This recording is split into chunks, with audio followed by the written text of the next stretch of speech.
रात्रीच खेळ चाली एक मालिका लागायची, त्यामधला तो पांडू आणि दुसरा आहे अभिराम, हे जे कलाकार आहेत ह्या कलाकारांना घेऊन हा चित्रपट बनवलेला आहे. आणि ही सगळी कोकणी भाषा, मालवणी भाषा आपल्याला या चित्रपटाच्या ट्रेलरमध्ये बघायला भेटत आहे. मी प्रत्येक वेळेस असंच म्हणतो की मराठी चित्रपटाचा कंटेंट वाढला पाहिजे, त्या ट्रेलरमध्ये मला बघायला भेटते. कारण आपल्याला ते गावातलं वातावरण, त्या गावातले लोक कशा प्रकारे राहत असतात, त्या सगळ्या गोष्टी रिअलिस्टिक वाटाव्या असं माझी अपेक्षा असते.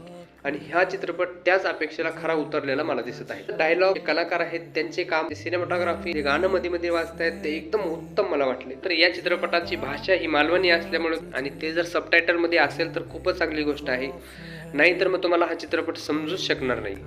ट्रेलरमध्ये बऱ्याचशा गोष्टी मी 2-2 वेळा पॉज करून मागं करून बघितल्यात.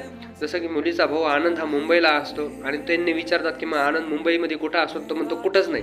मग ही गोष्ट मला ती समजलीच नाही. मग 2-3 वेळा ते मी मागं करून रिपीट करून परत बघत होतो, तेव्हा माझ्या लक्षात आलं की अच्छा नाही, म्हणजे मुंबईत राहतच नाही.